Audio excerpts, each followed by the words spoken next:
Hello friends, आज हम बात करने वाले मोस्ट इंपॉर्टेंट क्वेश्चन केमिस्ट्री का। देख सकते हो 2020 में क्वेश्चन पूछा गया, इसलिए इंपॉर्टेंट है। ठीक है, तो आज इस क्वेश्चन को सॉल्व करेंगे क्योंकि इसी टाइप के क्वेश्चन एग्जाम में भी आते हैं। ठीक है, देखो कहा गया एक कार्बनिक पदार्थ के जलीय विलयन जिसमें 3 ग्राम पदार्थ 50 ग्राम जल में घुला है का क्वथनांक 100.51 डिग्री सेंटीग्रेड है। पदार्थ के अणुभार ज्ञात कीजिए।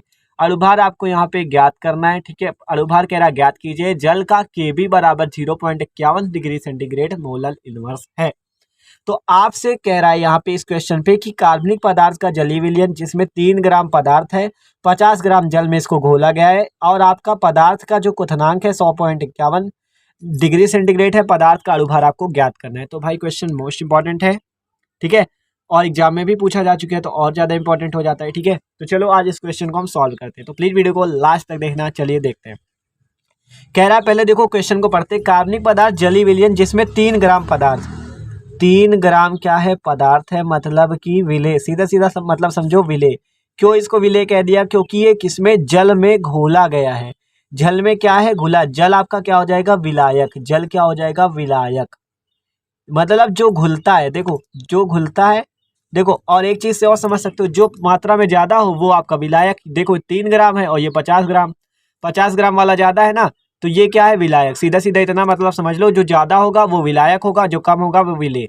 तो 50 ग्राम तो ये विलायक है और 3 ग्राम तो ये जल है, वो सॉरी विलेय है। ठीक है, आप कह रहा है का क्वथनांक, मतलब पदार्थ का क्वथनांक आपको दिया गया। तो विलेय का क्वथनांक, विलेय का क्वथनांक। क्वेश्चन एकदम आसान। देखो विलेय का क्वथनांक कह रहा है, तो विलेय के क्वथनांक को हम लोग प्रदर्शित करते हैं टीबी से। टीबी, ठीक है, टीबी, हाँ बॉइलिंग पॉइंट। ठीक है, टीबी से।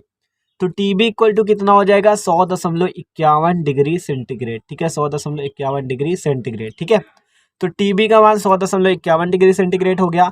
अब देखो आपसे कह रहा है पदार्थ का अणुभार, अणुभार कैपिटल एम इक्वल टू पूछ रहा है आपसे मान, कैपिटल एम का मान पूछ रहा है और केबी का मान आपको ये दे रखा है। ठीक है, तो अब देखो आपको यहाँ पे एक चीज आपको हमेशा याद रखनी, जल का क्वथनांक।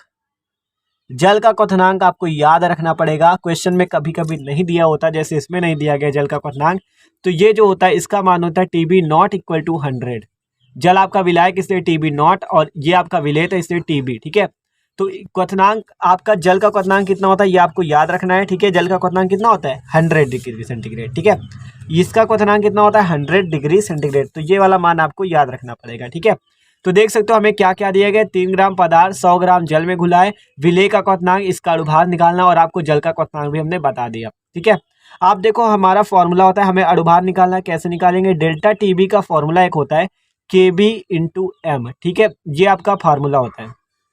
जहां आपका डेल्टा टीबी क्या होता है, डेल्टा टीबी आपका क्या होता है, क्वथनांक में उन्नयन होता है। केबी आपका क्वथनांक उन्नयन स्थिरांक होता है। एम आपकी क्या होती है, मोललता, ये मोललता होती है। देखो यहाँ पे अगर बात करें तो हमें केबी का मान पता है, अभी हमें डेल्टा टीबी का मान नहीं पता। तो देखो इसको हम निकाल लेते हैं, delta TB equal to TB minus TB naught. Delta TB equal to क्या होता है formula, TB minus TB naught. तो टीबी का मान रखो डेल्टा टीबी में, डेल्टा टीबी बराबर 100.51 माइनस टीबी नॉट कहाँ है, 100। तो इसको घटा दो इससे, तो डेल्टा टीबी का मान कितना निकल के आ जाएगा, 0.51 डिग्री सेंटीग्रेड। देख सकते हो अब हमने यहाँ से डेल्टा टीबी का मान भी निकाल लिया, इसे इक्वेशन नंबर 1 मान लो। ठीक है, अब हमें क्या करना है, यहाँ से एम का मान निकालना है। एम देखो कैसे निकालें, एम का मान, एम क्या है यहाँ, मोललता। केबी का मान पता ही है तो एम का मान निकालते हैं। चलो आप देखो मोललता स्मॉल एम का जो फार्मूला होता है वो होता है विलेय के मोल, विलेय के मोल बटा विलायक का भार, विलायक का भार और ऊपर 1000 का गुणा। ठीक है, ये कैसा होता है, ग्राम में। ठीक है, तो ये फार्मूला होता है मोललता का। तो अब लगाओ भैया मोललता का फार्मूला। अब विलेय के मोल का भी एक फार्मूला होता है, भार बटा अणुभार। किसका भार, यहाँ पे विलेय का भार होगा, किसका भार होगा, विलेय का। ठीक है, तो विलेय का भार बटा विलेय का अणुभार और यहाँ पे किसका है, विलायक का भार इंटू ऊपर क्या, 1000 का गुणा। तो अब आपको यहाँ पे मान रखने सबके। आपको विलेय का भार कितना दिया गया था, 3 ग्राम। अणुभार को हमने कैपिटल एम माना था। ठीक है, और विलायक का भार कितना था, 50 इंटू यहाँ पे 1000 का गुणा। ठीक है, देख सकते हो आप पीछे क्वेश्चन पे विलेय 3 ग्राम, 50 ग्राम जल और आपका अणुभार को हमने कैपिटल M माना, ठीक है। तो आप सॉल्व करते हैं इससे, ठीक है। तो आप देखो कैसे सॉल्व करेंगे। स्मॉल m इक्वल टू आ गया, स्मॉल m इक्वल टू 3/50 और ये जो m है ये नीचे आ जाएगा 50 गुणे m इंटू 1000, ठीक है।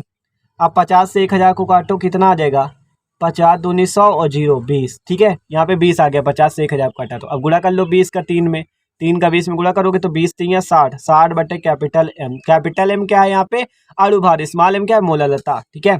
आप देखो फॉर्मूला क्या था, delta TB equal to KB into M। Delta TB का मान कितना निकाला 0.51, KB का मान कितना दिया गया था 0.51 इंटू M का मान कितना 60/M। देखो बात करें फिर से, देखो KB का मान 0.51, डेल्टा TB का कितना निकाला 0.51, ठीक है, और M का भी निकाला। तो वही सब मान रख दिए यहाँ पे। अब हमें मान किसका निकालना है, M का। तो हम M को भेज देते इधर, तो M को हमने भेज दिया इधर और 0.51 को भेज दो इधर। तो 0.51 ये पहले से था और ये जो भाग में, ये गुणा में इधर आ जाएगा भाग में 0.51 इंटू 60। आप देखो ये 0.51 से 0.51 कैंसिल, कैपिटल M का मान आ गया 60, ठीक है। कैपिटल M का मान कितना आ गया 60 ग्राम मोल इनवर्स इसका मात्रक हो जाएगा, ग्राम मोल इनवर्स, ठीक है। ग्राम प्रति मोल कह सकते हो, ऐसे ग्राम प्रति मोल ऐसे भी लिख दो, चाहे ग्राम मोल इनवर्स लिखो चाहे ग्राम प्रति मोल लिख दो। तो यही जो हो जाएगा ये हमारा आंसर हो जाएगा। देख सकते हो क्वेश्चन पे कुछ नहीं था, एकदम आसान क्वेश्चन था। पहले हम आपको क्या करना है, देखो यहाँ पे आपको करना क्या है, जल का आपको ये दिया गया था 3 ग्राम पदार्थ विलेय हो गया, 50 ग्राम जल, तो ये विलायक हो गया। विलेय का क्वथनांक दिया गया आपको, विलायक का क्वथनांक जो जल है इसका क्वथनांक हमेशा याद रखना है 100 डिग्री सेंटीग्रेड, ठीक है। फॉर्मूला लगाओ delta TB equal to KB into M। Delta TB का मान TB माइनस TB नॉट और सॉल्व कर लो, इतना आ जाएगा, ठीक है। KB का मान हमें दिया ही गया है क्वेश्चन पे, तो M का निकालना था, तो M का हमने कैसे निकाला, यहाँ पे देख सकते हो मोललता का फॉर्मूला लगाया और पूरा भैया सॉल्व कर लिया, ये निकल आया इसका मान। इसको हो तो इक्वेशन नंबर 2 मान लेना, ठीक है, और यहाँ पे रख दोगे तो पूरा आंसर आपका आसानी से आ जाएगा। तो देख सकते हो भैया 2020 में क्वेश्चन पूछा गया था, तो इंपॉर्टेंट था। तो वीडियो अच्छा लगा हो तो प्लीज़ लाइक भी कर देना यार, ठीक है। Okay, thanks for watching this video.